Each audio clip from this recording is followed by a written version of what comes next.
Most riders over 45 don't make a bad choice. They just make the wrong choice for where they are right now.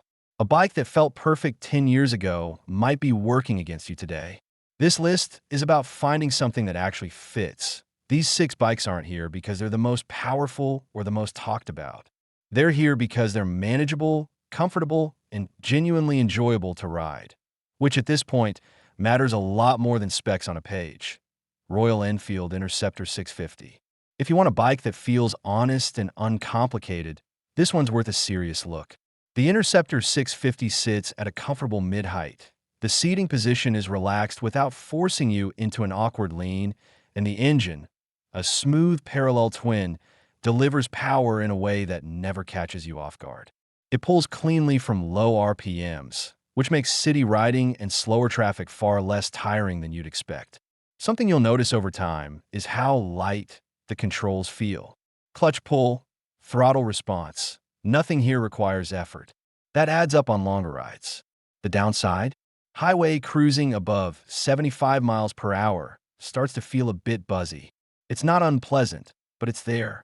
On the used market, you can usually find these starting around $4,500, depending on condition. Moto Guzzi V7 Stone. This one tends to suit riders who appreciate character as much as comfort. The V7 Stone is narrow, surprisingly light for a twin-cylinder machine, and the low center of gravity makes it feel planted, especially at parking lot speeds where bigger bikes can get awkward fast. The transverse V-twin engine has a distinctive feel. Smooth, unhurried, with just enough vibration to remind you it's a real motorcycle without ever becoming fatiguing. Seat height is approachable, and the upright riding position keeps your back in a natural posture mile after mile. Where it falls short is wind protection. There's none. Open road riding above an hour can wear on you without a windscreen added. Used examples tend to start around $5,000 to $6,000 for well-maintained models. Victory Vegas. Here's where most riders get it wrong. They overlook the Victory Vegas because the brand no longer exists, and that feels like a risk. But here's the reality. Parts availability is solid, the community is active, and what you get for the money is genuinely hard to match. The Vegas is a full cruiser.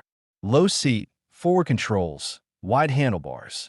It settles into highway miles with a kind of effortless calm that smaller bikes simply can't replicate.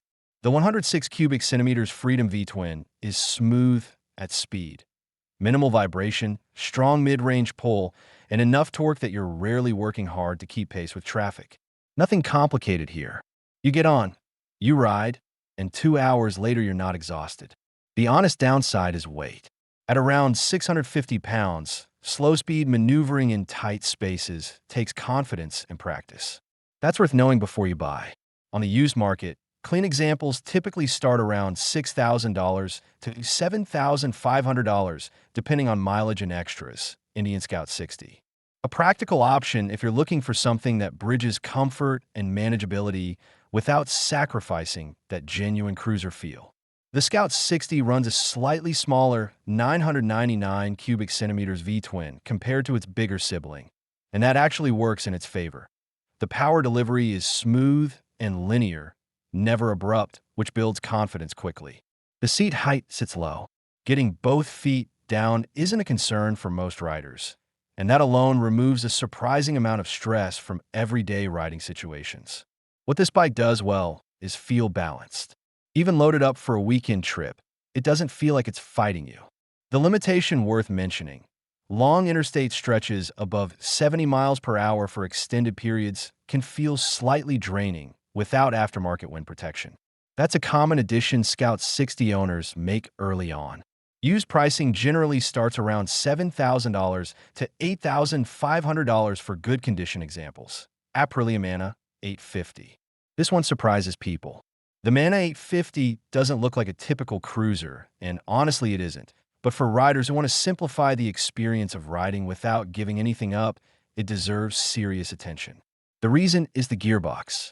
No clutch, no manual shifting. It runs an automatic transmission, which means your left hand and left foot are essentially free from the equation.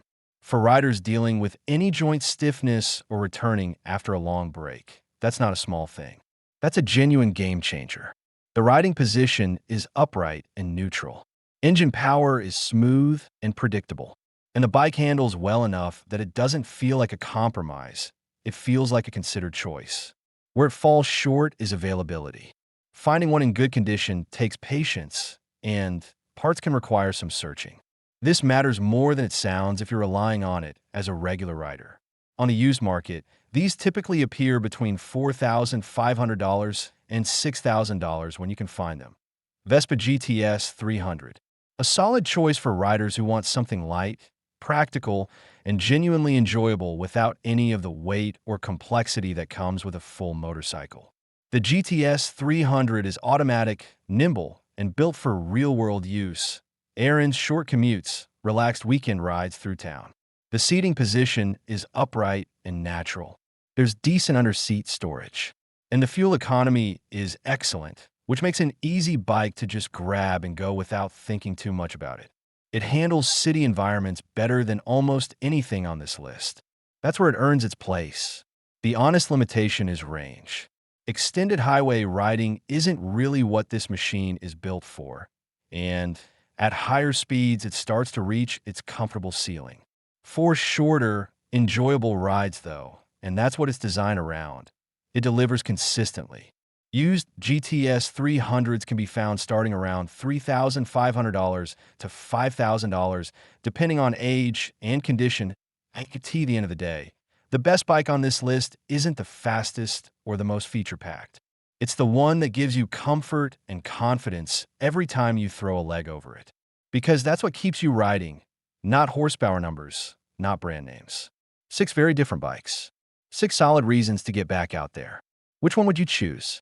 Drop it in the comments. Genuinely curious where people land on this one. And if you found this useful, the next video covers touring setups specifically built around rider comfort after 50. Worth a watch before your next long trip.